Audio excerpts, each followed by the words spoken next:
Bien, bonjour à tous, bienvenue dans cette troisième vidéo concernant l'utopie et la philosophie politique, dans laquelle nous allons nous intéresser au XIXe siècle.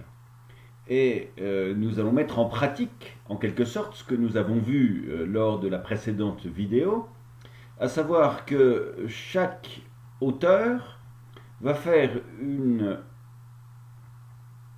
réflexion sur ce que devrait être la société idéale, mais une réflexion qui s'appuie sur deux grands éléments. Le premier élément, c'est l'interprétation qu'il fait des problèmes de son époque.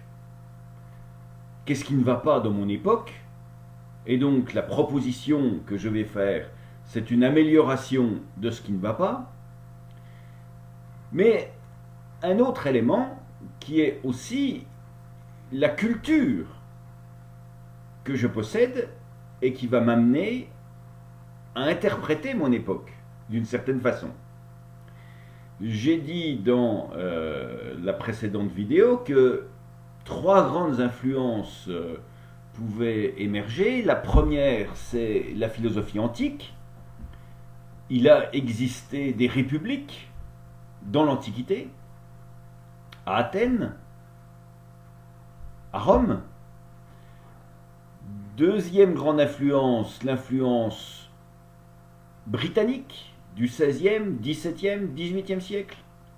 Et puis, troisième influence, c'est celle qui naît de la relativité, c'est l'idée qu'après tout, l'homme pourrait se débarrasser des cadres de la civilisation.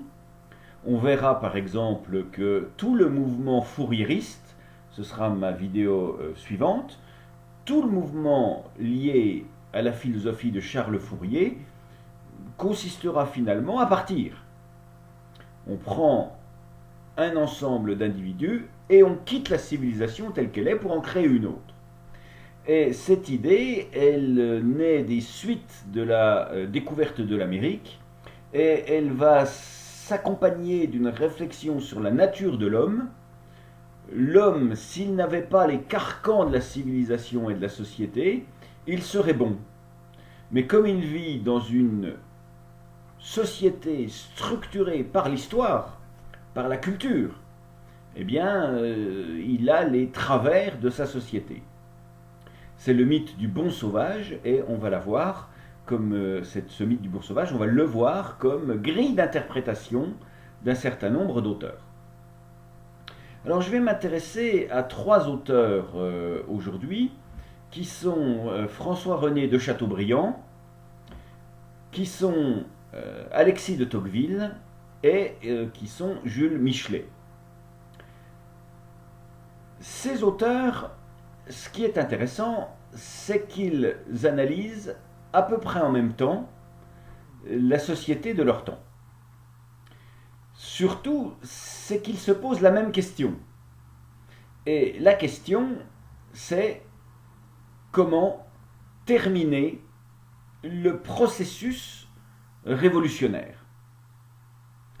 Ils vivent à une époque, à une vingtaine d'années près, une époque qui a subi une transformation massive, qui est celle issue de la révolution de 1789, une révolution qui a vu des changements de régime. Nous étions sur une monarchie absolue, elle est devenue d'une certaine façon constitutionnelle, elle s'est transformée en république, 1793, elle s'est transformée dans des régimes plus ou moins parlementaires avec des hommes forts, c'est le consulat par exemple.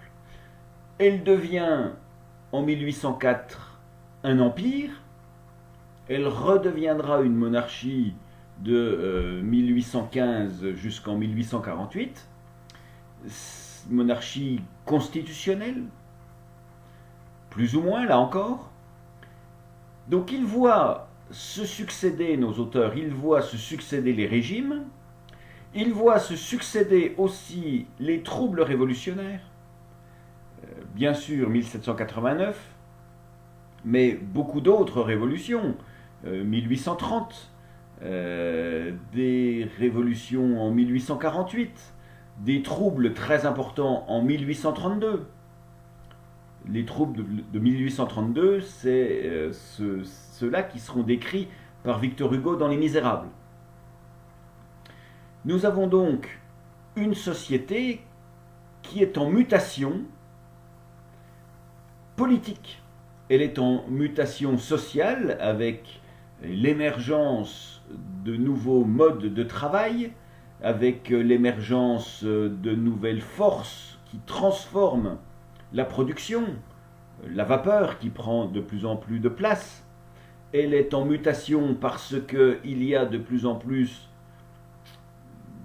de catégories sociales, il y a un enrichissement d'un certain nombre de ce qu'on appelait avant globalement la Révolution le tiers-État, c'est-à-dire tout le peuple, mais ce peuple il se scinde en peuple riche, peuple pauvre, peuple des villes, peuple de commerçants, peuple enrichi par l'administration, ce qu'on appelait les charges, un peuple qui se scinde selon ses intérêts en différentes catégories, en différentes classes, et ce peuple qui est face aux deux autres ordres, qui sont le clergé et la noblesse, eh bien, qui sont en opposition par moments, en jonction à d'autres moments, en fonction des intérêts que les uns et les autres trouvent à s'associer. On est, avant 1789, sur ce qu'on appellera l'Ancien Régime, le clergé, la noblesse et le reste, le troisième état, le tiers-état, sont les classes qui déterminent votre appartenance à une situation postérieure où la richesse prend une place importante, le travail prend une place importante, votre lieu de vie détermine aussi ce que vous allez avoir comme ambition, comme problème aussi. Nous sommes dans une situation où la société se transforme, le travail se transforme, la production se transforme, mais aussi où la politique interroge. C'est ce que je disais au début de ma précédente phrase, nous sommes dans des mutations politiques. Comment faire en sorte qu'il y ait un gouvernement accepté qui sorte de la violence pour gouverner cette France nouvelle? C'est une question qui traversera tout le XIXe siècle, qui se verra en filigrane chez quasiment tous les écrivains, de Victor Hugo, en passant par Alexandre Dumas, en passant par Eugène Sue, par tous les romantiques, tous les réalistes. Il y a une question de fond, qui est que le mode de gouvernement antérieur, celui de l'Ancien Régime, qui a duré 2 siècles, disons, d'absolutisme, de Louis XIV à Louis XVI, cette époque-là est révolue. Est-il souhaitable qu'elle revienne? Le fait qu'il y avait une masse qu'on appelait le tiers-état, assez indistincte, dont on ne s'occupait guère, le fait que ce tiers-état a éclaté en tout un ensemble de catégories de richesse et d'éducation variées, est-ce que cet état fait qu'on doit lui donner des droits différents? Comment gérer cette masse énorme de riches et de pauvres? Quel pouvoir donner aux uns et aux autres? Et y a-t-il un mode de gouvernement qui permettrait de réunifier un petit peu cette France éclatée? Comment sortir d'un principe révolutionnaire? Et les auteurs vont avoir des solutions, mais en fonction du bilan, tout d'abord, qu'ils vont faire de la situation. Et le premier auteur très intéressant de ce point de vue-là, c'est François-René de Chateaubriand. Chateaubriand, c'est un aristocrate, comme son nom l'indique. Il s'exile, comme la plupart des aristocrates pendant la Révolution française. Hein, tous les écrivains du début du XIXe siècle qui appartenaient à la noblesse auront plus ou moins vécu les 20 ans qui séparent 1789 à 1815, les 25 ans de la Révolution 1789 jusqu'à la chute de Napoléon 1815, ils auront vécu plutôt en exil. C'est Madame de Staël, c'est Benjamin Constant de Rébec, c'est François-René de Chateaubriand, c'est Gilbert de Pixérécourt. Bon, lui sera resté en exil relativement peu de temps, puisqu'il revient en 93. Mais en tout cas, ces auteurs, qui appartiennent à la noblesse, prennent la fuite et vont pour la plupart habiter en Allemagne, pour la plupart habiter en Grande-Bretagne. Certains feront un détour, ce sera le cas de Alexis de Tocqueville et François-René de Chateaubriand en Amérique. En tout cas, ils partent. Et dans leur exil ou après leur retour, ils réfléchissent à la manière dont pourrait se réorganiser une pensée de la France. Et Chateaubriand est intéressant parce que, à la fin du XVIIIe siècle, c'est-à-dire dans les années 1798-1800, il entreprend une très vaste rédaction d'un ouvrage qui a eu une très grande influence, qui l'a rendu très célèbre, qui est le Génie du christianisme. Ce Génie du christianisme, c'est un essai d'à peu près 400-500 pages, qui est suivi de quelques œuvres de fiction, la plus connue étant un petit roman qui s'appelle Atala. Et dans cet essai, Chateaubriand pose une interprétation de ce qui s'est passé, de ce qui se passe, et de comment on va sortir de cette situation. Il fait un bilan, il analyse les événements tels qu'il les conçoit, et il propose une sortie de crise, on dirait maintenant. Et cette analyse, elle est intéressante aussi parce qu'elle est assez d'actualité, dans la mesure où nous sommes encore dans des réflexions de ce type-là, bien qu'un peu élargies. Son ouvrage s'appelle donc Le Génie du christianisme. Alors, c'est un essai qui, disons-le, est quasiment illisible aujourd'hui. Pourquoi ? Eh bien parce que l'essentiel de sa démonstration est totalement dépassé. Les solutions qu'il propose ne le sont pas, mais l'analyse qu'il fait de la situation qui est la sienne, elle est un peu dépassée. Quel est son principe ? Eh bien, son principe, c'est de montrer que tout ce qui fait le christianisme et plus exactement le catholicisme, tous les éléments qui relèvent de ce catholicisme ont permis la création de la civilisation. Et que le christianisme est le plus grand progrès qui ait existé dans l'humanité. Et plus précisément, le catholicisme est le plus grand progrès de l'humanité. Alors c'est en cela qu'il est totalement désuet ce texte.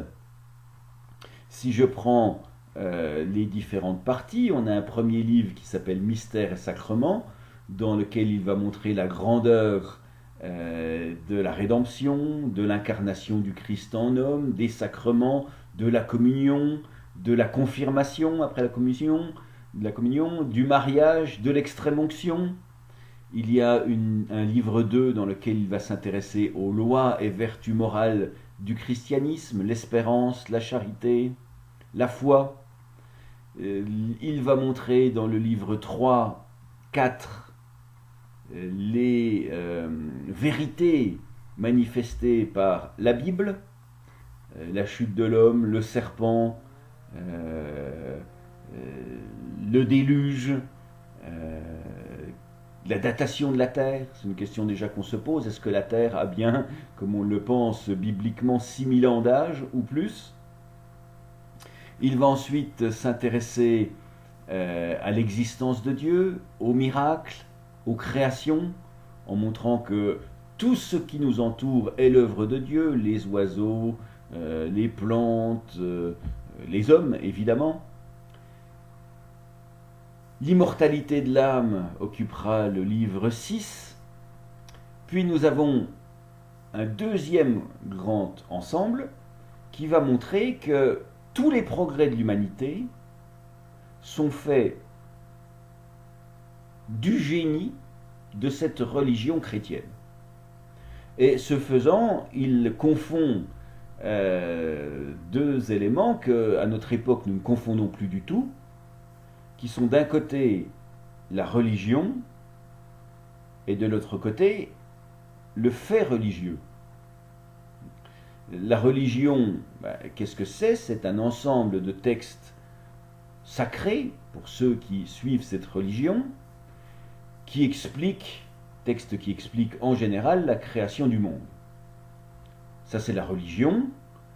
Elle possède une ou plusieurs églises, c'est-à-dire une hiérarchie de religieux, qui émettent des règles, des dogmes, qui demandent des fonctionnements. Par exemple, à la naissance, on baptise les enfants, ou pas. On circoncie les enfants, ou pas. On attend plus tard. Tout un ensemble de règles comportementales auxquelles le croyant se plie. Ça, c'est la religion et son Église. Mais parallèlement, il y a aussi le fait religieux, c'est toutes les créations qui ont été faites par les individus qui, sous l'impulsion de la religion ou de l'Église, ont fabriqué. On fabriqué une pensée, on fabriqué des œuvres, on fabriqué des monuments. Je vais prendre un exemple tout simple qui permettra de comprendre la différence. C'est que on peut dire Dieu n'existe pas. Là, on est dans l'ordre de la religion, on conteste la religion, mais on ne peut pas dire que Notre-Dame de Paris, ou que le Sacré-Cœur, ou que l'église qui se trouve sur la place centrale de votre village n'existe pas. L'église, elle existe. Donc la religion, c'est un domaine, et les productions qui sont issues de la pensée religieuse, c'est un autre domaine. Et Chateaubriand confond les deux en disant que la religion chrétienne est la plus grande parce que les faits religieux du christianisme sont ce qui est de plus brillant dans la pensée humaine. Alors il va avoir tout un ensemble de parties qui sont les parties poétiques, les parties architecturales, les parties beaux-arts, philosophie, histoire, en montrant que tout ce qui a été grand dans l'humanité l'a été sous l'axe du christianisme. Pour revenir sur ma distinction entre le fait religieux et la religion, on peut trouver que Léonard de Vinci, en peignant un certain nombre de saints, personnages centraux de la religion catholique, a fait un merveilleux tableau, mais ça ne veut pas dire que je crois que le saint en question a fait des miracles. Chateaubriand confond ces deux degrés-là, et en disant s'il y a des magnifiques tableaux de saints, eh bien c'est parce que la religion est magnifique. Donc c'est un ouvrage qui est tout à fait désuet sur l'ensemble de sa production, mais il n'empêche que c'est un ouvrage dans lequel va se définir des orientations d'analyse assez novatrices sur le phénomène révolutionnaire et la manière de sortir du phénomène révolutionnaire. En effet, Chateaubriand prend de court, en quelque sorte, tous ses contemporains en prenant de la hauteur vis-à-vis d'une opposition majeure qui s'exprime en son temps, qui est de savoir si la période révolutionnaire est le mal incarné et l'Ancien Régime le bien, ou si, à l'inverse, l'Ancien Régime c'était le mal et la Révolution c'était le bien. Je rappelle que nous sommes dans des périodes qui sont des périodes, nous sommes donc, je l'ai dit, 1798, l'ouvrage sera publié en 1802. Nous sommes dans des périodes au cours duquel il y a eu une période 1789 jusqu'à la mort du roi de monarchie plus ou moins parlementaire. Nous avons eu avec 1793 une république mais extrêmement sanglante qui a éliminé beaucoup de ses adversaires et les tenants de la république, Robespierre et Saint-Just ont eux-mêmes été guillotinés en fin de parcours. Nous avons eu des régimes un peu accessoires qui se cherchent dans le domaine parlementaire. Nous avons eu un triumvirat, 3 hommes qui ont dirigé, puis ensuite nous avons eu un consulat, puis nous aurons, alors à partir de 1804, un empire. Ce sont des systèmes qui aussi sont des systèmes qui s'imposent par la force. C'est par des coups, je ne dis pas coups d'État, mais c'est par des coups de force que la Révolution française impose ses idées, parfois en province. C'est par des coups de force que les nouveaux régimes succèdent au régime précédent. C'est en résistant aux invasions extérieures, c'est en menant des guerres intérieures et extérieures que ces régimes se maintiennent. On sait par exemple, on a gardé en mémoire, dans l'imaginaire, l'expédition en 1798 du général Bonaparte en Égypte. Pour contrecarrer la puissance britannique, on va envahir l'Égypte, qui est sous domination britannique. Donc c'est une situation de conflit. Et les deux tenants de ce conflit, c'est finalement d'un côté le parti, le camp des exilés, des aristocrates, qui vivent au contact des monarchies allemandes, britanniques, autrichiennes, qui vivent en exilé dans les monarchies européennes, lesquelles monarchies européennes font la guerre à la France, qui considèrent qu'il faudra réinstaurer un roi, réinstaurer la monarchie, qu'il faudra revenir sur un système qui est le système du monarque absolu.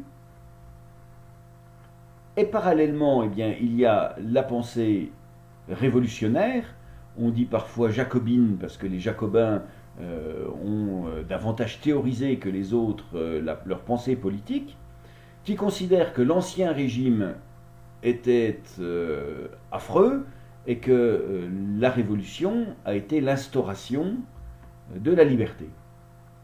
Donc une opposition entre révolutionnaires et anti-révolutionnaires, entre la France et le reste de l'Europe, une opposition qui est relativement peu tranchée.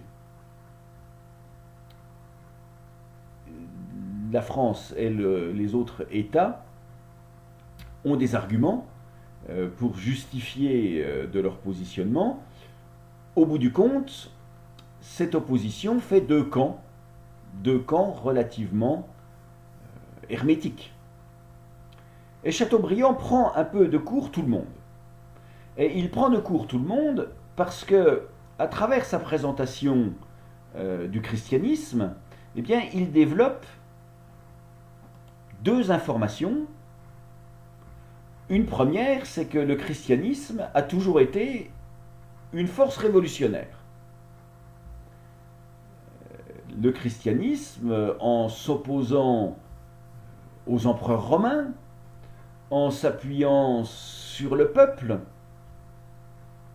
en obtenant des adeptes non pas dans l'élite romaine, mais parmi les esclaves et les gens de basse condition de l'Empire romain, le christianisme a été du côté des faibles et non pas des forts, et le christianisme a toujours été une religion de contre-pouvoir.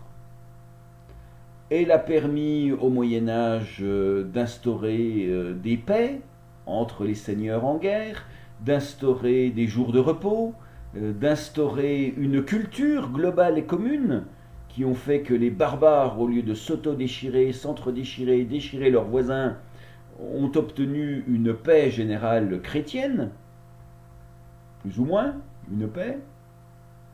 Chateaubriand fait donc une lecture historique du christianisme jusqu'à la Révolution française, qui tente à montrer que le christianisme n'est pas une force étatique, mais c'est une force pacificatrice d'opposition, dirait-on aujourd'hui.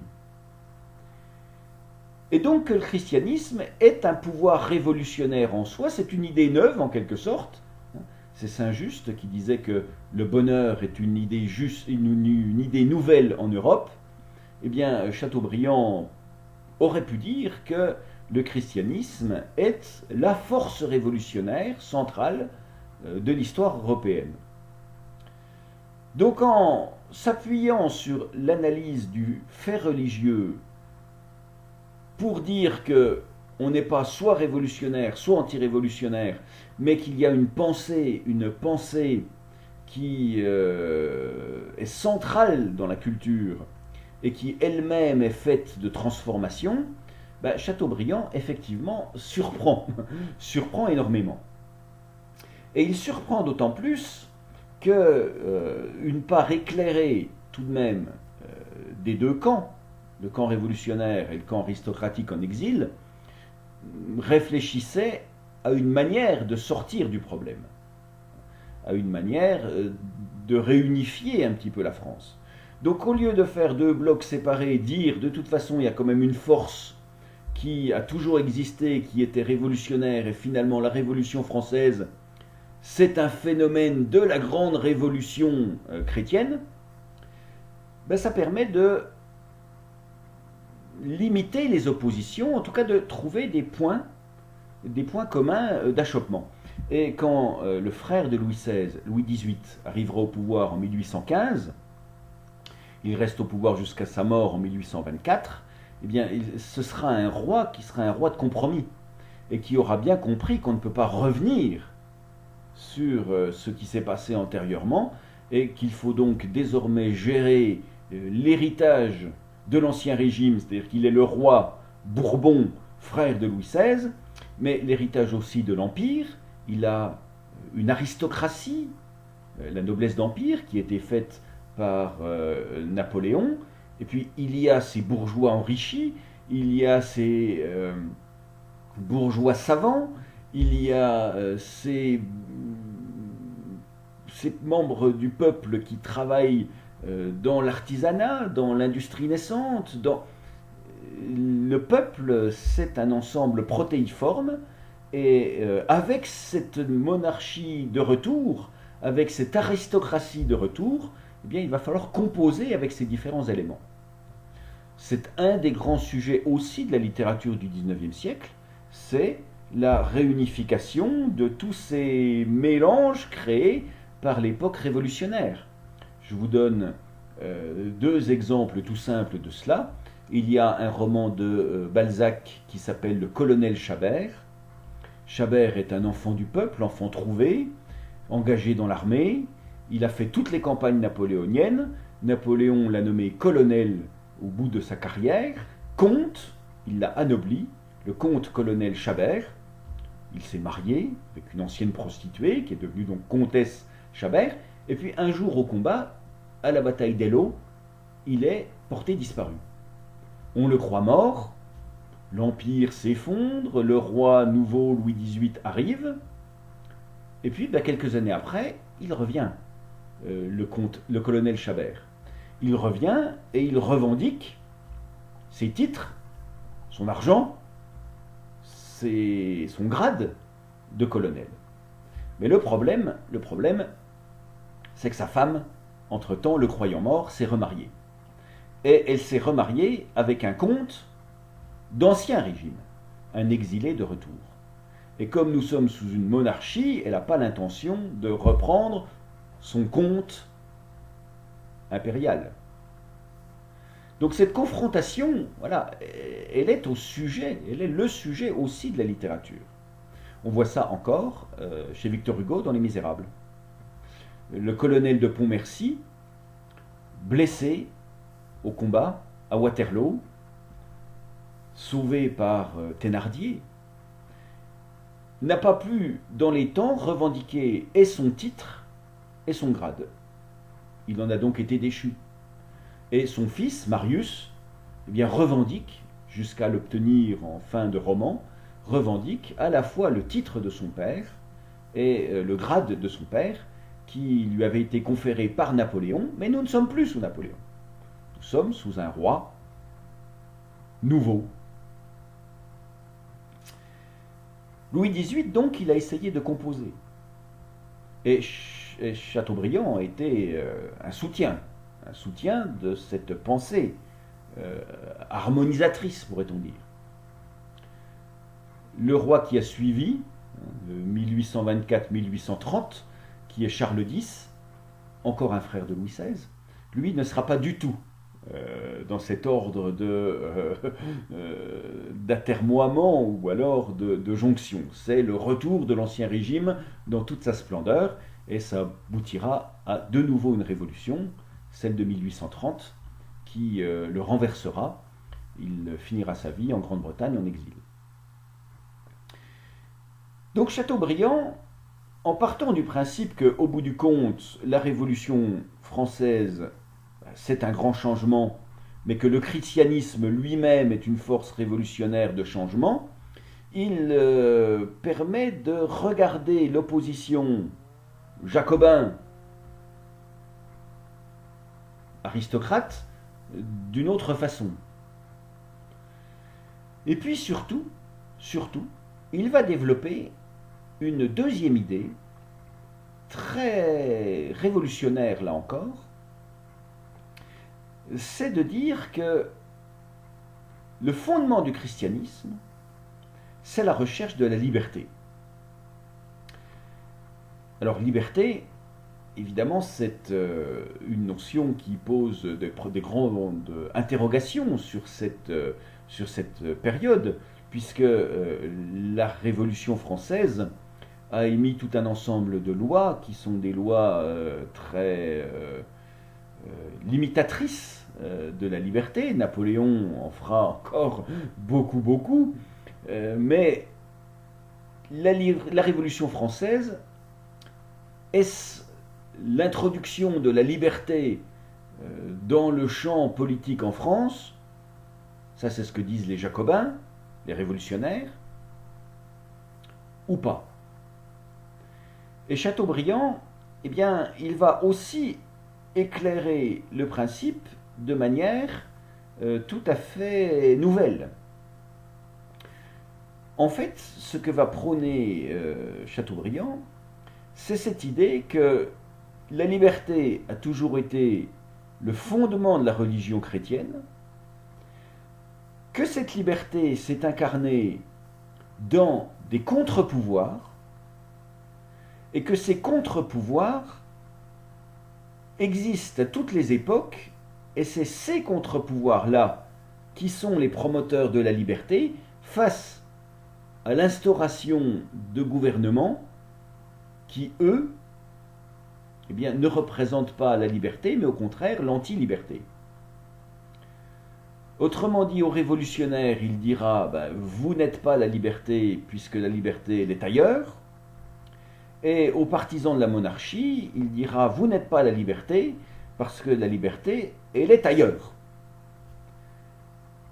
François-René de Chateaubriand, ça reste un aristocrate, ça reste un noble. Et donc il croit dur comme fer à la valeur, la vertu de la noblesse. Conséquence de quoi, il ne croit pas tellement à la vertu de ce qui a limité la noblesse. Donc la Révolution de sûr, mais aussi la monarchie absolue telle que Louis XIV l'a imposée. Vous avez souvenir de ça, que Louis XIV, il va faire en sorte de retirer au maximum le pouvoir des mains de la noblesse. Comment? Eh bien, en nommant dans les différentes provinces des fermiers généraux, c'est-à-dire des gouverneurs, pourrait-on appeler ça, chargés de gérer les affaires financières.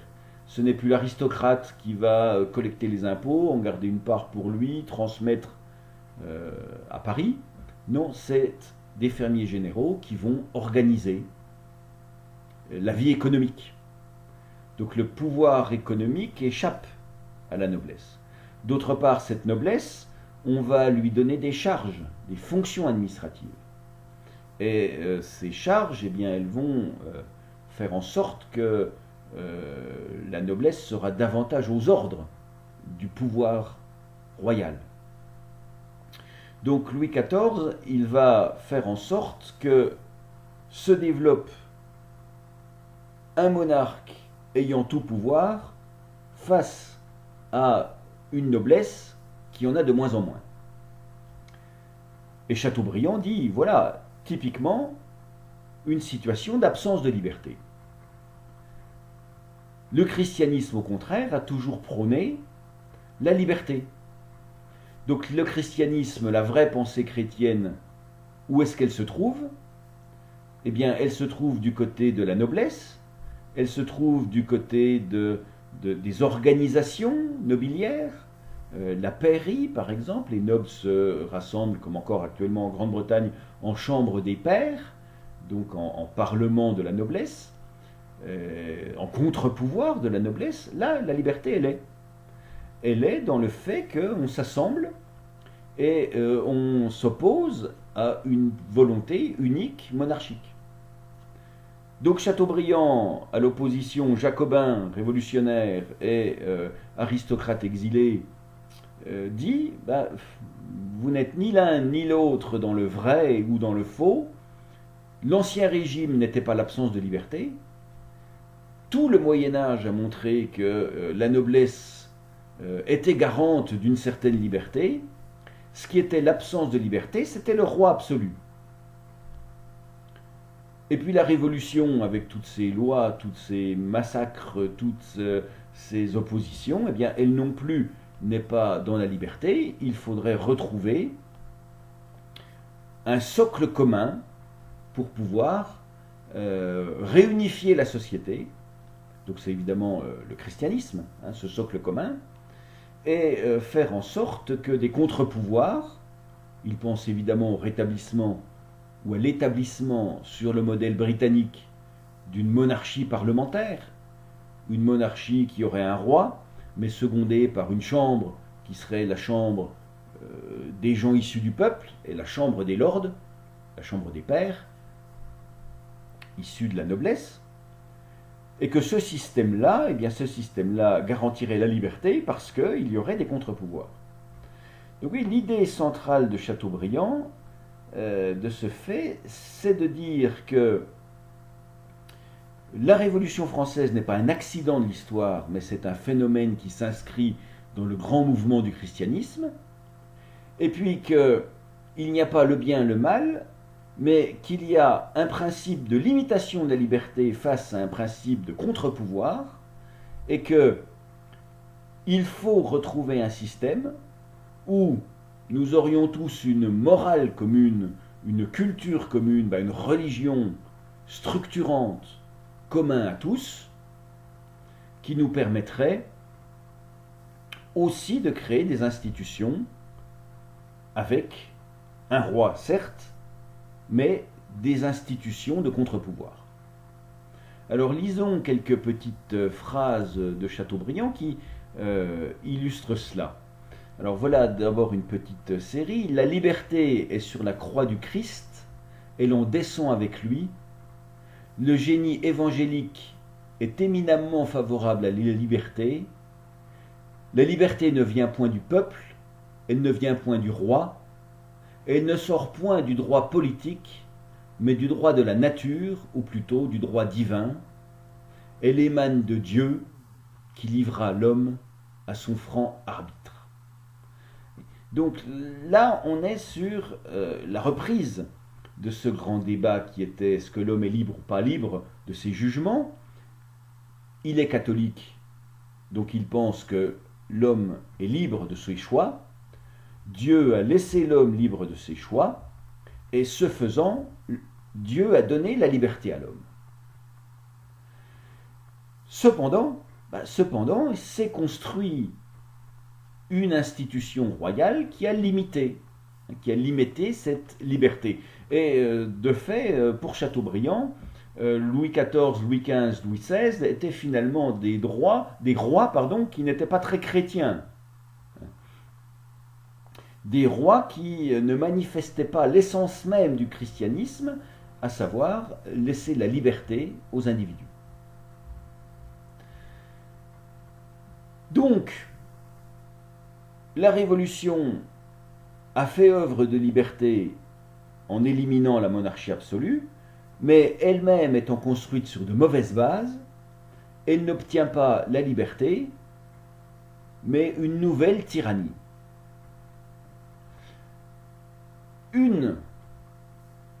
Un régime qui fonctionnerait serait un régime qui appuierait la liberté sur la religion, sur le principe de liberté tel que Dieu l'a donné à l'homme. Pour creuser un petit peu cette idée de liberté, une autre petite citation, il y a deux espèces de liberté praticables, l'une appartient à l'enfance des peuples, l'autre est fille des Lumières et de la raison. L'enfance des peuples, Chateaubriand doit bien reconnaître que la liberté pouvait exister avant le christianisme. C'est un phénomène récent tout de même, le christianisme, ça a 1800 ans quand il écrit. Donc avant, il y a toute la philosophie antique, j'en ai parlé dans une autre vidéo, avant, il y a tout un ensemble de penseurs, il y a des républiques, il y a tout un ensemble de fonctionnements qui ont manifesté plus ou moins la présence de liberté. Et il reconnaît, au bout du compte, qu'il y ait eu des libertés avant le christianisme, mais puisqu'il est dans un raisonnement très axé sur la religion, il considérera que c'est la religion de ces périodes anciennes, antiques, qui déjà permettait la liberté. En fait, l'Antiquité est un contre-exemple pour lui, donc il le noiera dans la réflexion religieuse. Et puis il y a une autre liberté, qui est la liberté qui est fille des Lumières et de la raison. Cette liberté-là qui est le fruit des philosophes du XVIIIe siècle,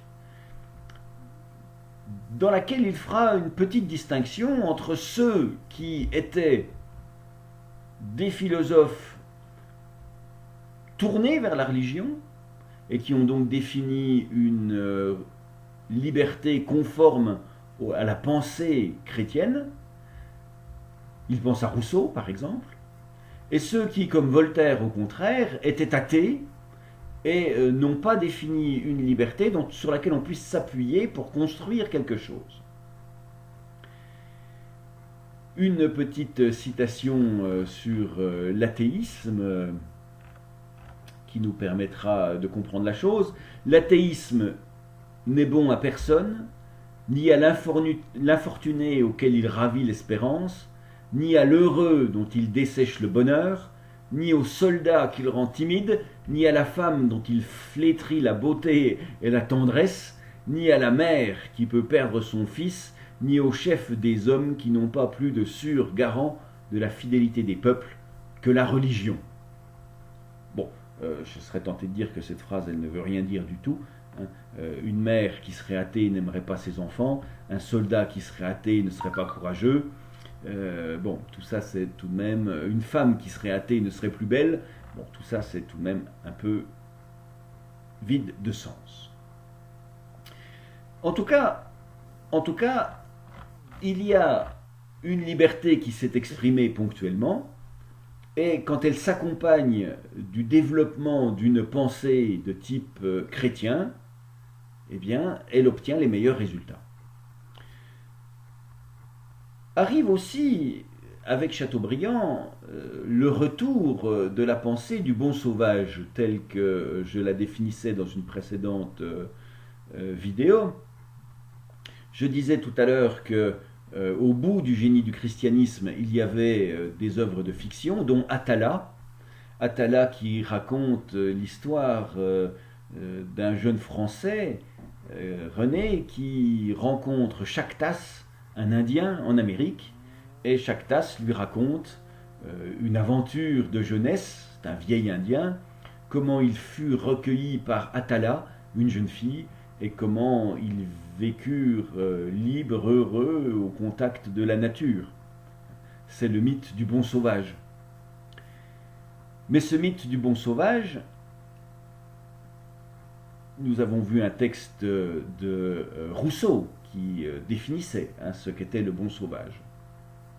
Tant que l'homme a vécu en contact de la nature, seul ou en couple, ou sans avoir de besoin autre que ce qu'il pouvait fabriquer, il vivait heureux et libre. Et puis quand il s'est aggloméré à d'autres, a commencé l'industrie, l'agriculture, l'esclavage. Bon. Eh bien, Chateaubriand suit cette pensée-là, mais lui donne évidemment une tonalité plus chrétienne, en montrant que l'homme, dans l'état de nature, l'Indien qui vit dans sa forêt américaine, l'Indien retrouve des valeurs qui sont finalement les valeurs de la morale chrétienne. Voilà un petit extrait d'Atala pour que vous ayez une idée de à quoi ça ressemble. Atala me fit un manteau avec la seconde écorce du frêne, car j'étais presque nu. Elle me broda des mocassines, et il fait une petite note, Chateaubriand, il dit mocassines, chaussures indiennes. En 1802, des mocassins, personne ne sait ce que c'est. Donc voilà, mocassines.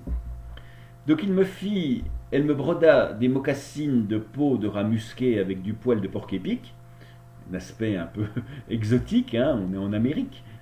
Je prenais soin à mon tour de sa parure, tantôt je lui mettais sur la tête une couronne de ces mauves bleus que nous trouvions sur notre route, dans des cimetières indiens abandonnés, tantôt je lui faisais des colliers avec des graines rouges d'azalea, et puis je me prenais à sourire en contemplant sa merveilleuse beauté. Quand nous rencontrions un fleuve, nous le passions sur un radeau ou à la nage. Atala appuyait une de ses mains sur mon épaule, et comme deux cygnes voyageurs, nous traversions ces ondes solitaires. Souvent, dans les grandes chaleurs du jour, nous cherchions un abri sous les mousses des cèdres. Presque tous les arbres de la Floride, en particulier le cèdre et le chêne vert, sont couverts d'une mousse blanche qui descend de leurs rameaux jusqu'à terre. Quand la nuit, au clair de lune, vous apercevez sur la nudité d'une savane une yeuse isolée revêtue de cette draperie, vous croiriez voir un fantôme traînant après lui ses longs voiles. La scène n'est pas moins pittoresque au grand jour, car une foule de papillons, de mouches brillantes, de colibris, de perruches vertes, de geais amoureux vient s'accrocher à ces mousses qui produisent sous l'effet d'une tapisserie en laine blanche où l'ouvrier européen aurait brodé des insectes et des oiseaux éblouissants. C'était dans ces riantes hôtelleries préparées par le grand esprit avec une majuscule, donc c'est le Dieu universel, que nous nous reposions à l'ombre. Lorsque les vents descendaient du ciel pour balancer ce grand cèdre, que le château aérien bâti sur ses branches allait flottant avec les oiseaux et les voyageurs endormis sous ses abris, que 1000 soupirs sortaient des corridors et des voûtes du mobile édifice, jamais les merveilles de l'ancien monde n'ont approché ce monument du désert. Chaque soir, nous allumions un grand feu et nous bâtissions la hutte du voyage avec une écorce élevée sur 4 piquets. Si j'avais tué une dinde sauvage, un ramier, un faisan des bois, nous le suspendions devant le chêne embrasé, au bout d'une gaule plantée en terre, et nous abandonnions au vent le soin de tourner la proie du chasseur. Nous mangions des mousses appelées tripes de roche, des écorces sucrées de bouleau et des pommes de mai qui ont le goût de la pêche et de la framboise. Bon, et ça continue comme ça pendant tout le roman. Ils vivent heureux l'un et l'autre des bienfaits de la nature, et ils vont développer une pensée qui est une pensée très conforme à la morale du christianisme. Donc la grande idée de Chateaubriand, c'est de prendre de court et les révolutionnaires et les anti-révolutionnaires.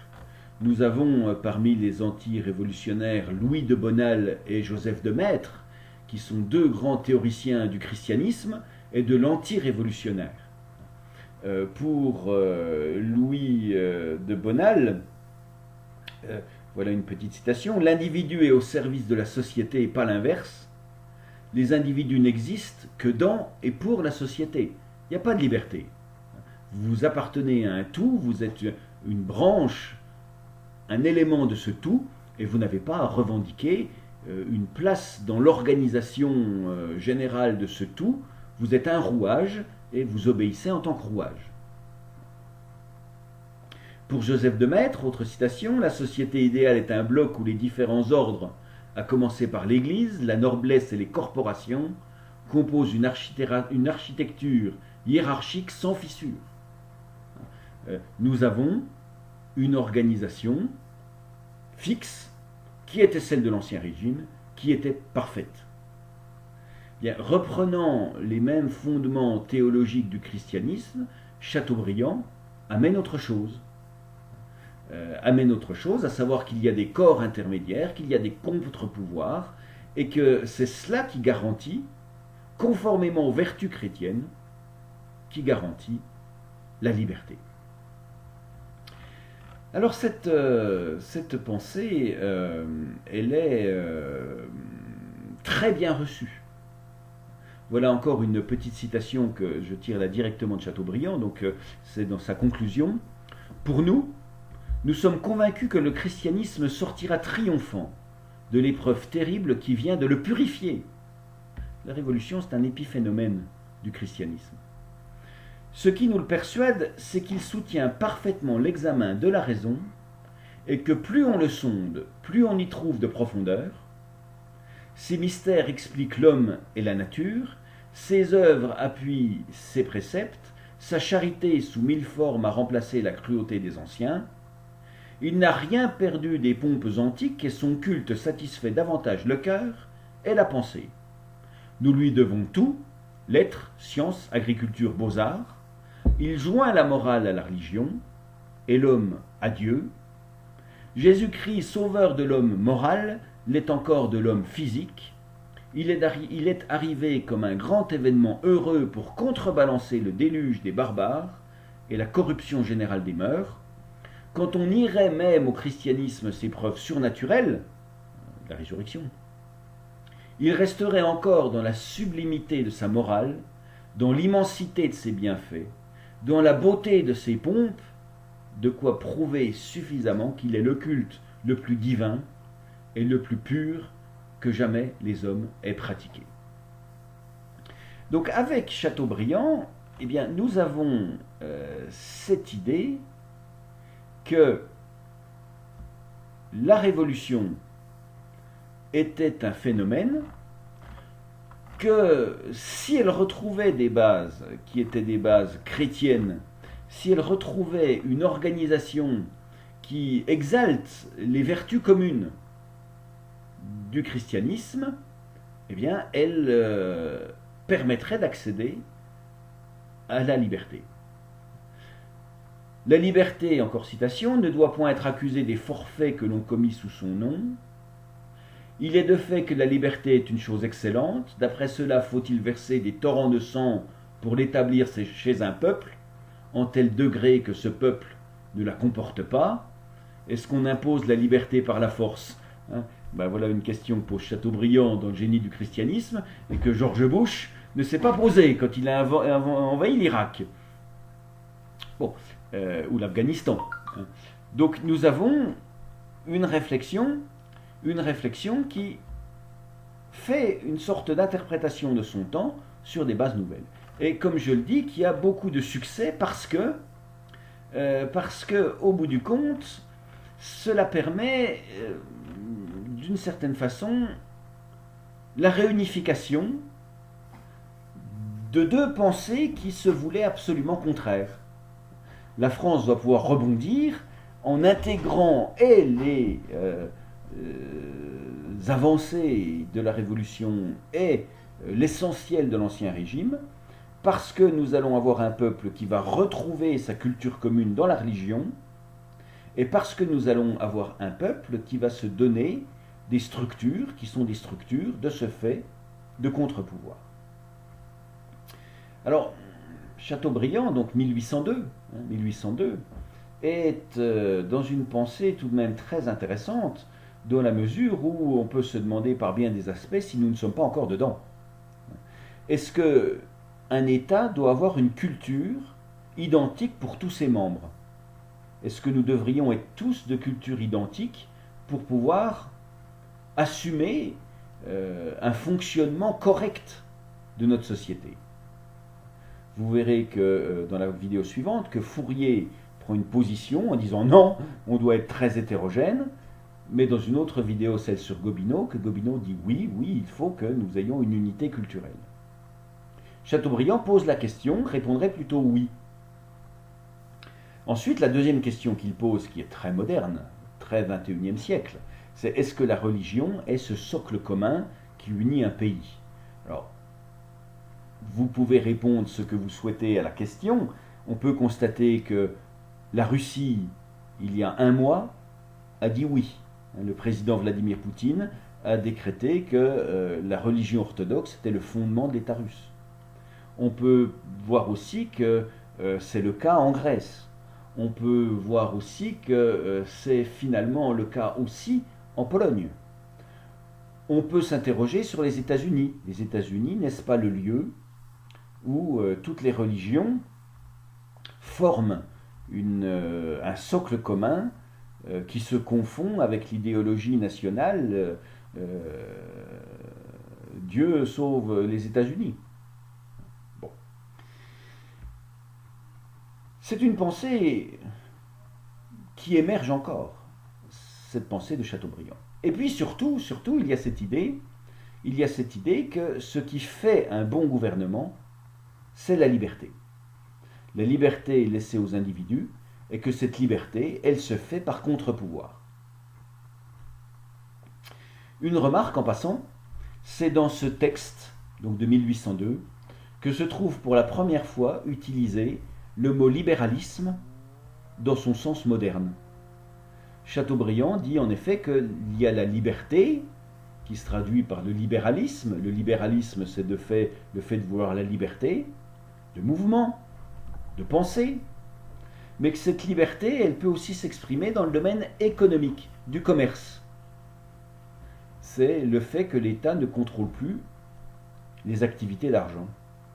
Et donc ce mot libéralisme est employé dans le sens économique, c'est la première fois, et maintenant, finalement, on ne l'emploie plus que dans ce sens-là. Donc Chateaubriand a été, sur bien des aspects, novateur à travers ce texte. Alors j'arrive donc à la fin de ma partie sur Chateaubriand. Nous sommes dans une situation d'opposition, de violence, de guerre civile, et Chateaubriand amène une interprétation de la situation en disant « tout cela c'est un problème de liberté ». Tout cela c'est un problème de choix, de type de gouvernement. Si nous avions une morale commune, si nous avions un système qui garantit des contre-pouvoirs, eh bien, nous arriverions à ramener notre opposition, à ramener notre révolution, à ramener la violence en des termes acceptables. Nous réunifierions ce qui était éclaté par la recherche de la liberté, des contre-pouvoirs, et en s'appuyant sur ce génie de la morale chrétienne. Une interprétation de la situation et une pensée. 40 ans plus tard, un autre grand écrivain, qui est Jules Michelet, grand historien, le grand historien du XIXe siècle, Jules Michelet va lui aussi faire une interprétation de la situation.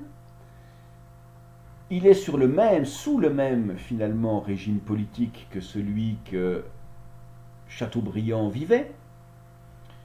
Nous sommes sous la Restauration, c'est-à-dire qu'après Napoléon 1815 arrive la Restauration avec 3 rois, Louis XVIII, Charles X, Louis-Philippe. Charles X sera chassé par une révolution, 1830. Louis-Philippe sera chassé par une révolution, 1848. Chateaubriand meurt en 1848. Jules Michelet, lui, c'est un grand historien, et c'est l'historien de la Révolution française. Il s'est intéressé à cette période. Il a écrit dans les années 1840 2 tomes d'analyse, qui s'appellent La Révolution française, dans lequel il a essayé de se demander ce qu'était ce principe révolutionnaire. Et il émet un certain nombre de constatations qui sont là aussi très intéressantes pour notre époque en particulier.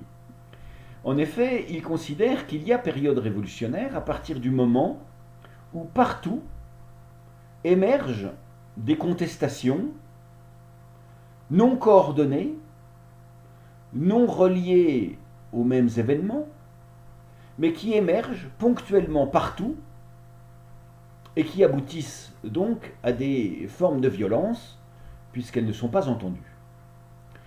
Il y a révolution, dit Michelet, quand il y a non-coordination.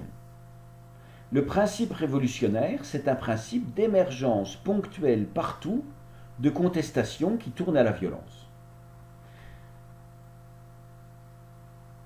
Une révolution pour lui, ça ne peut pas avoir de chef. Ce n'est pas un coup d'État. Ce n'est pas un chef qui fomente dans différents endroits des révoltes, qui émergent et puis qui le mettent au pouvoir. Au contraire, c'est une sorte de débordement. C'est comme de l'eau qui bout. Il y a des petites bulles d'eau qui vont jaillir par-ci par-là, d'air qui vont jaillir. Puis d'un seul coup, ça bout.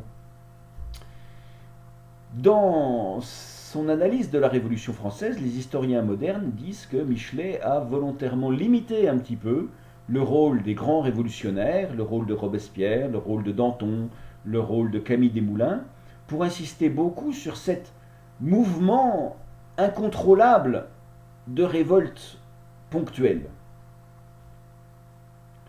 Pour Michelet, on ne peut pas faire parler les morts, mais je pense que les Gilets jaunes, ce serait un mouvement révolutionnaire. Parce que c'est des mouvements qui n'arrivent pas à se coordonner et qui, partout, sont des mouvements de contestation. Donc c'était un principe révolutionnaire que celui des Gilets jaunes. Et puis Michelet va se poser la question de comment arrêter ce principe révolutionnaire. Comment faire en sorte de trouver une cohérence sur l'ensemble. Un gouvernement qui permette l'épanouissement d'un régime qui ne soit pas un régime perpétuellement menacé par la révolte et la violence. Et ça, il va l'exprimer dans un texte de 1846 qui s'appelle « Le peuple ». Et je vais vous en lire juste un petit paragraphe que je vais commenter parce que, là encore, va s'exprimer une interprétation qui donne lieu à une évidente proposition. Barbares, sauvages, enfants, peuple même, ils ont cette misère en commun que leur instinct est méconnu, qu'eux-mêmes ne savent point nous le faire comprendre, ils sont comme des muets, souffrent, s'éteignent en silence, et nous n'entendons rien, nous le sauvons à peine. L'homme d'Afrique meurt sur son silo dévasté, il meurt et ne se plaint pas. L'homme d'Europe travaille à mort, finit dans un hôpital, sans que personne ne l'ait su. L'enfant, même l'enfant de riche, languit et ne se peut plaindre, personne ne veut l'écouter. Le Moyen-Âge finit pour nous, continue pour lui dans sa barbarie. La caractéristique essentielle du peuple, c'est d'être muet, enfant et barbare. Voilà une interprétation intéressante. Pourquoi? Pourquoi est-il muet? Parce qu'il n'a pas le droit de vote. Il est muet parce qu'on ne lui laisse pas le droit de s'exprimer. Rappelez-vous qu'au XIXe siècle, nous sommes sur ce qu'on appelle des régimes censitaires. Qu'est-ce que c'est qu'un régime censitaire? C'est un régime où ne votent que les gens qui payent un certain nombre d'impôts, certaines sommes d'impôts. En gros, la démocratie, ça fonctionne pour les riches. Les riches votent, élisent des représentants, et ces représentants gouvernent. Ou conseillent le roi, conseillent l'empereur. Puis les pauvres, ils n'ont rien à dire. Pourquoi? Parce qu'on sait bien que si on demandait leur avis aux pauvres, que veulent les pauvres? Ils veulent de l'argent. Si on interroge l'ouvrier agricole, qu'est-ce qu'il veut? Il veut des terres. Et comme on n'a pas l'intention de lui donner, c'est pas la peine de lui demander son avis. Si on prend l'année 1848, on a 240 000 électeurs en France. Il y a 240 000 personnes qui paient suffisamment d'impôts pour voter. La révolution de 1848 passe par là. Lamartine, qui est un grand écrivain et qui devient président du gouvernement provisoire, décrète que désormais tous les hommes de 21 ans et plus pourront voter. Il abolit le système censitaire. Eh bien, on passe sur 24 millions de votants, ou presque. On passe sur une multiplication par 100 du corps électoral. Et lorsque Louis-Napoléon Bonaparte, la même année, sera élu président, son président du Conseil, son Premier ministre, Adolphe Thiers, fera de nouveau une loi censitaire qui fait que, grosso modo, 3 millions, puis après 9 millions de personnes seulement voteront. 240 000, tout le monde, 20 millions, restreint à, disons, 10 millions. Thiers fera une loi très intéressante parce qu'il fera comme critère de vote le lieu de résidence. Pour pouvoir voter, il faut habiter depuis 3 ans au même endroit.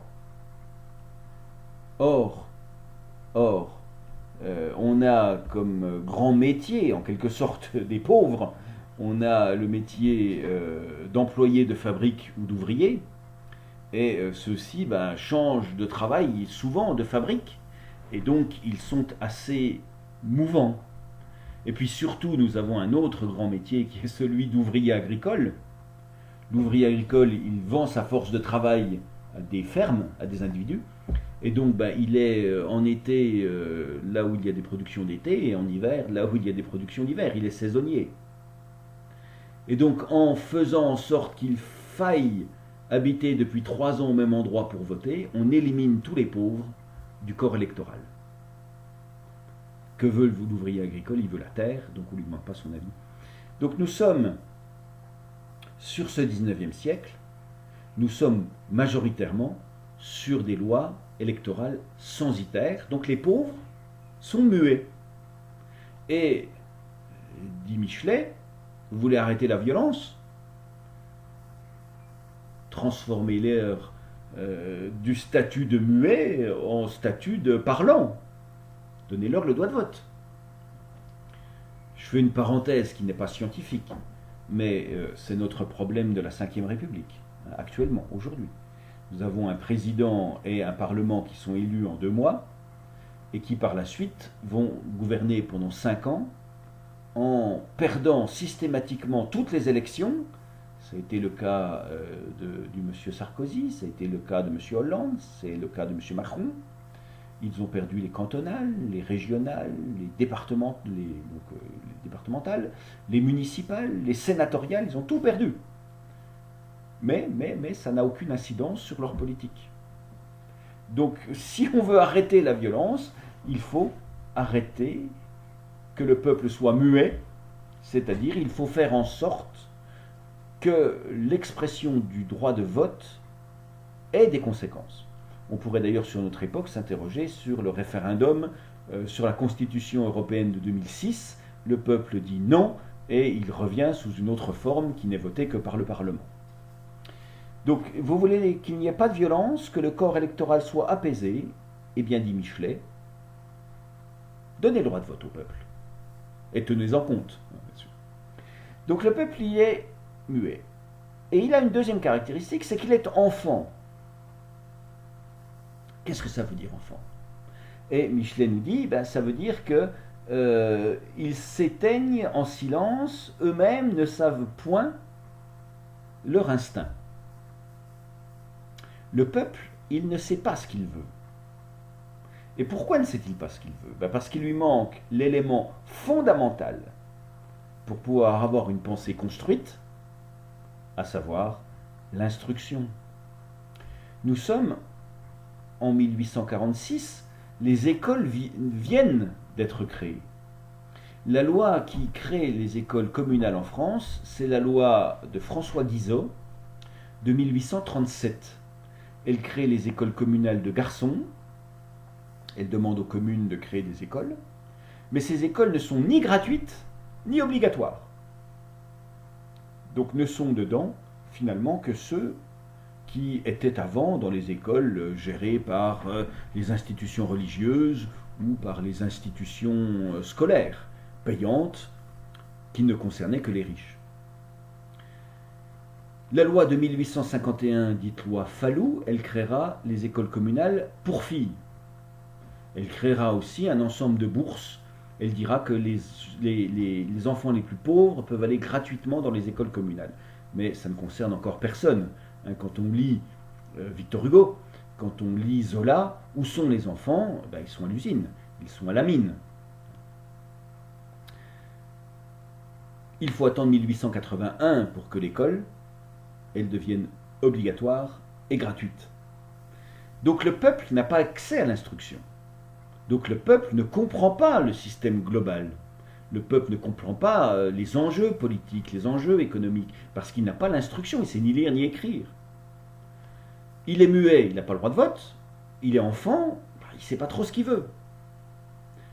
Michelet dit tout simplement créer des écoles. Vous voulez qu'on sorte de la violence, eh bien faites en sorte que le peuple ne soit plus enfant, qu'il sache exprimer son avis. Enjeu scolaire, donc très important. Mais c'est que la Troisième République, c'est donc 1881, qui comprendra ce que dit Michelet. Muet, enfant, conséquence de quoi il est barbare? Puisqu'il ne sait pas ce qu'il veut et qu'en plus il ne peut pas l'exprimer, il est violent. Vous voulez arrêter la violence, vous voulez arrêter la révolution. Donnez l'instruction et le droit de vote au peuple. Et Michelet, il a une interprétation tout à fait différente de l'interprétation de Chateaubriand. Chateaubriand est encore vivant, puisqu'il meurt en 1848. Donc ils sont contemporains. Chateaubriand, lui, pense que ce qui pose problème, c'est une mauvaise gestion de la liberté et de la culture commune. Si on se retrouve un socle commun, qui est un socle commun reposant sur cette idée que nous a livrée la religion, qui est l'amour de la liberté, et des institutions qui vont avec, la France s'apaisera. Jules Michelet, lui, pense autre chose, il tire sur d'autres leviers, que c'est représentativité du peuple, le droit de vote, et instruction du peuple, qui arrêteront la révolution. Un dernier auteur qui est intéressant, c'est Alexis de Tocqueville. Alexis de Tocqueville, nous sommes là en 1840, il est allé en Amérique faire une petite observation des suites de la Révolution française. Parce que la France n'est pas le seul pays révolutionnaire. Il y a eu avant une révolution qui était la Révolution américaine. Et cette Révolution américaine, elle a accouché d'une République américaine. Alors allons voir un petit peu à quoi ressemble cette Révolution américaine et posons-nous la question de savoir si cette révolution elle est souhaitable pour nous, en France? Est-ce que nous allons pouvoir user de l'expérience américaine pour pouvoir apaiser la situation française? Et il écrit donc, Tocqueville, un texte qui s'appelle « De la démocratie en Amérique » et qui va partir d'une observation. Et ce qu'il observe est très déplaisant en Amérique. Et ce qu'il observe, c'est deux choses. La première chose, c'est que dans le régime américain, dans le régime démocratique, il y a disparition de ce que voulait justement Chateaubriand, il y a disparition de la culture commune. Il y a disparition de l'axe commun fédérateur qui est ce qu'on pourrait appeler une nation ou ce qu'on pourrait appeler une cohérence. Il y a disparition de la société. Je vois une foule innombrable d'hommes, semblables et égaux, qui tournent sans repos sur eux-mêmes pour se procurer de petits et vulgaires plaisirs dont ils emplissent leurs âmes.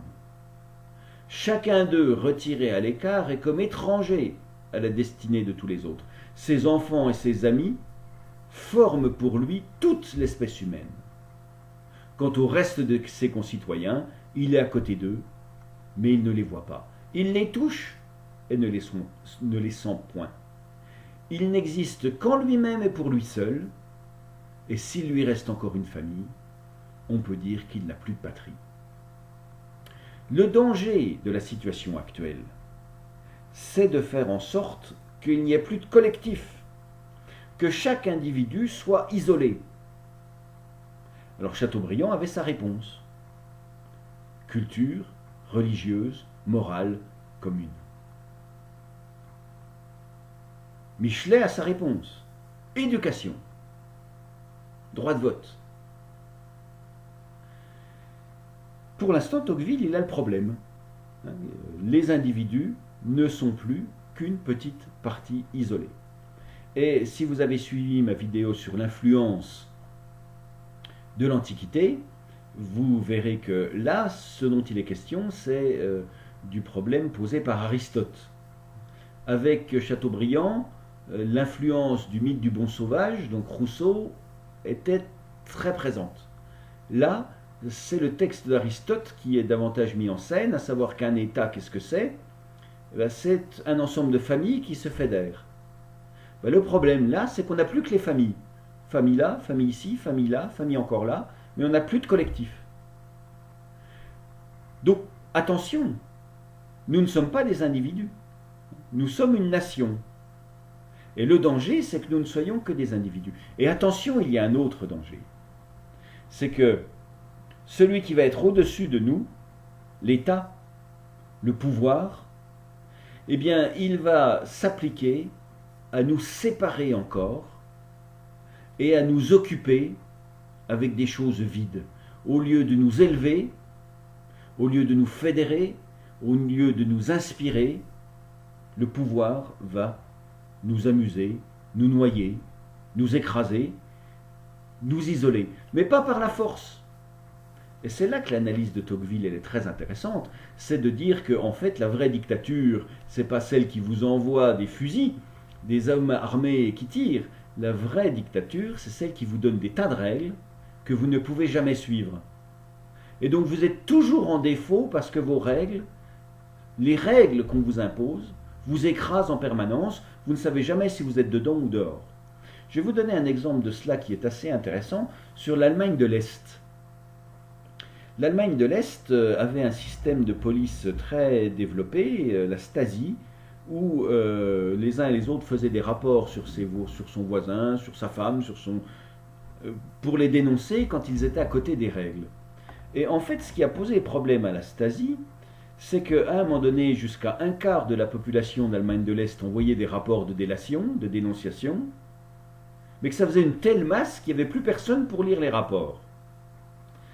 Mais en tout cas, tout le monde se trouve pris dans un ensemble de petites règles dans lesquelles il essaie de s'en sortir et qui fait qu'il est en permanence préoccupé par ces règles et perdu. Donc un, le monde est individualiste, et puis deux, vous avez un pouvoir qui vous isole encore plus et qui vous embête avec des règles tatillonnes. Et ça, c'est le danger vers lequel va la société, la civilisation, dit Tocqueville. Alors lecture. Au-dessus du peuple s'élève un pouvoir immense et tutélaire qui se charge seul d'assurer leur jouissance, sa jouissance, et de veiller à son sort. Il est absolu, détaillé, régulier, prévoyant et doux. Et ce n'est pas un pouvoir violent, c'est un pouvoir au contraire qui est un pouvoir handicapant. Il ressemblerait à la puissance paternelle si, comme la puissance paternelle, il avait pour objet de préparer les hommes à l'âge adulte. Mais il ne cherche au contraire qu'à les fixer dans l'enfance. Il aime que les citoyens se réjouissent, pourvu qu'ils ne songent qu'à se réjouir. Il travaille volontiers à leur bonheur, mais il veut en être l'unique agent.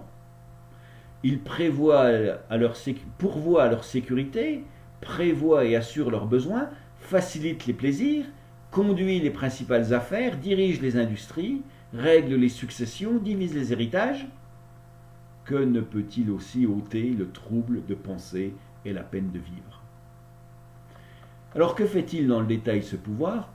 Après avoir pris tour à tour dans ses puissantes mains chaque individu, et l'avoir pétri à sa guise, le souverain, le pouvoir, étend ses bras sur la société tout entière, il en couvre la surface d'un réseau de petites règles compliquées, minutieuses, uniformes, à travers lesquelles les esprits les plus originaux et les âmes les plus vigoureuses ne sauraient se faire jour pour dépasser la foule. Il ne brise pas les volontés, il les amollit, les plie, les dirige. Il force rarement d'agir, il n'oblige pas à agir. Il ne menace pas. Mais il s'oppose sans cesse à ce qu'on agisse. Il ne détruit point, il empêche de naître. Il ne tyrannise point, il gêne. Il comprime, il énerve, il éteint, il hébète. Il réduit enfin chaque nation à n'être qu'un troupeau d'animaux timides et industrieux dont le gouvernement est le berger. Avec Tocqueville, la situation actuelle a deux grands écueils. De faire disparaître la nation au profit d'individus qui ne pensent qu'à leur plaisir personnel et leur richesse, et d'avoir un pouvoir qui joue de cela pour devenir un pouvoir administratif sans fin.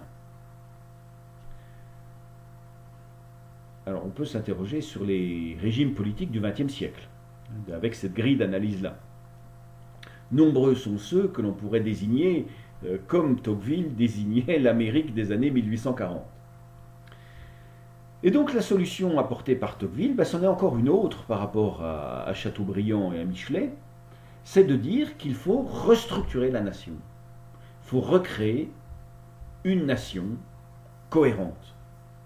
Et ce n'est pas par la religion, comme le pensait Chateaubriand, c'est par la centralisation. Il faut centraliser l'État. Il faut faire en sorte qu'il y ait une tête qui impulse des directions bonnes à l'ensemble du corps. Donc il faut redéfinir une nation cohérente, centralisée, organisée pour le bonheur des individus, mais pour créer un collectif. Il faut une pensée centrale et c'est une organisation donc nationale. Une centralisation depuis Paris, un pouvoir fort qui irrigue toute la France. C'est ce que fera l'éducation nationale, l'instruction publique, sous la Troisième République. C'est essayer d'impulser une identité commune par une administration unique qui déverse en français le même contenu à tous les enfants de toute la France. Mais nous ne sommes avec Tocqueville qu'en 1840. Il faudra encore attendre 40 ans pour que ça arrive. Donc pour Tocqueville, la solution, c'est de créer un État fort et centralisé. Et puis, il pense que cet État, il sera républicain. Il faut une république. Une grande république nationale qui permettrait d'organiser la nation dans son ensemble. Chateaubriand, lui, donc pensait que c'était une monarchie plutôt. Une monarchie avec des corps intermédiaires, de la noblesse et des représentants du peuple qui s'équilibreraient. Donc vous le voyez, le XIXe siècle se lance dans des interprétations de la situation avec une question tout de même centrale, qui est la question de l'arrêt du processus révolutionnaire. Comment arrêter ce processus? Comment recréer une nation harmonieuse? Et les réponses, elles ont en commun de se dire qu'il faut trouver un point commun entre les citoyens. Alors ce sera l'éducation pour Michelet, ce sera le sentiment national pour Tocqueville, c'est la religion pour Chateaubriand, mais en tout cas il faut recréer ce collectif. Et ce collectif, à partir de là, eh bien, il a des axes. Un axe central qui permettra de le faire fonctionner. Pour Chateaubriand, c'est la religion et l'équilibre des pouvoirs. Pour Michelet, c'est le droit de vote et l'éducation. Et pour Tocqueville, eh bien, Tocqueville, ce serait une république centralisée qui irriguerait la totalité du territoire. Donc les solutions ne sont pas les mêmes, les interprétations de la situation sont plus ou moins concordantes,